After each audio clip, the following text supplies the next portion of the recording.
All right, we have more changes unfolding in the Golden State. Changes that have the crazy policies coming out of California continuing one bad policy after another, all of which seem to be based around one thing, have one single idea: control. Control what you do, handcuff you, do what we say is okay and nothing else.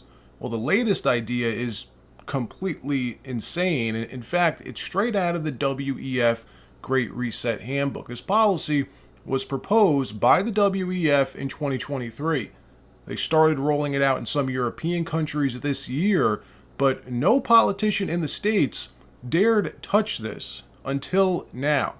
But before we get started, thank you for liking and sharing these videos. It really helps out the channel.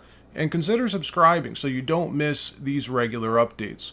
So 4 years ago, California Governor Gavin Newsom unveiled the bullet train. 4 or 5 years ago, a high-speed railway system. The plan, as Newsom hailed it, was to build public transportation for the 21st century, a system that would run from San Francisco to LA in under 3 hours, reaching speeds of over 200 miles an hour, modeled, by the way, after China's high-speed rail, who Gavin looks up to. But unlike China, who actually completed their project in record time, Gavin Newsom's project failed. It cost California upwards of $16 billion, and in the end, the project was scrapped. This is what the governor said 5 years ago. Watch this. Abandoning the high-speed rail entirely means we will have wasted billions and billions of dollars with nothing but broken promises, partially fulfilled commitments, and lawsuits to show for it. Well, 5 years later, what we're left with is 600 meters of steel framing in the Central Valley. That's it, 600 meters of railway just sitting there, not usable, useless. And $16 billion later, the state now is stuck in a $55 billion deficit, on the verge of bankruptcy. And mind you, California has the highest state income taxes in the country at 14.4%. It's got the highest sales tax in the country at 7.25%. Highest gas tax at 78 cents a mile. So why then, how is California in this position? Why, after all that money it takes from us, does the state rank third worst in the country for road quality? All that money you give them, and they're at the bottom of the list, 47th out of 50 of states for road quality. Well, it's the same reason why California spent that $16 billion to build a high-speed railway system, and they let the project implode. Incompetence and corruption. So how do they plan to get us out of this mess? I'll let you guess, folks. Even more taxes. But this time they may have gone one step too far. Gavin's new plan, the Dems' new plan to save California, is to charge drivers by the mile. Not just a gas tax, but a road tax.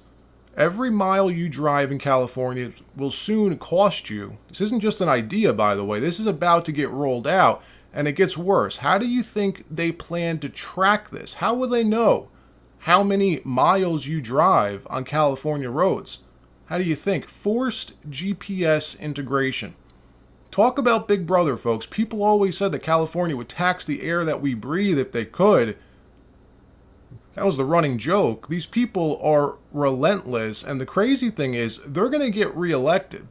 We'll look at this proposal in a second, how they plan to require all new cars sold in California to be integrated with the state. How, if this passes, all new cars sold will have GPS integrated with state headquarters and in real time, by the way, for new cars. But real quick, there was a time when the majority of Californians were civil libertarians and would never allow something like this to stand. They'd throw Gavin out of office at the snap of a finger if he was inserting himself into their private lives. But today, far too many Dems put their trust in government, believing and obeying, never questioning authority or standing up to power. The government is to be trusted, right? Even questioning the state makes you a right-wing extremist. We all saw how far they'd go during the pandemic, the state inserting themselves into virtually every aspect of our private lives, mandating when you could leave your house, who could visit you at your house, where you could go, arresting people walking on the beach mandating the vax, and a majority of Californians just followed along. Not everybody, but the majority did, even turning their neighbors and friends into authorities for breaking these ridiculous rules. Well, now they're leveling up, going one step further, allowing the government to literally track our every move. No warrant, no probable cause, for the simple reason that they can, and because they know that the people won't stand up against it. All of it right in line with the mandates that we saw during COVID. So check this out.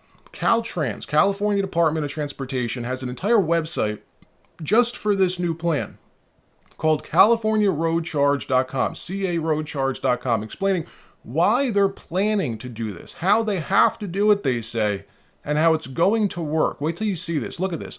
What is the road charge, they say?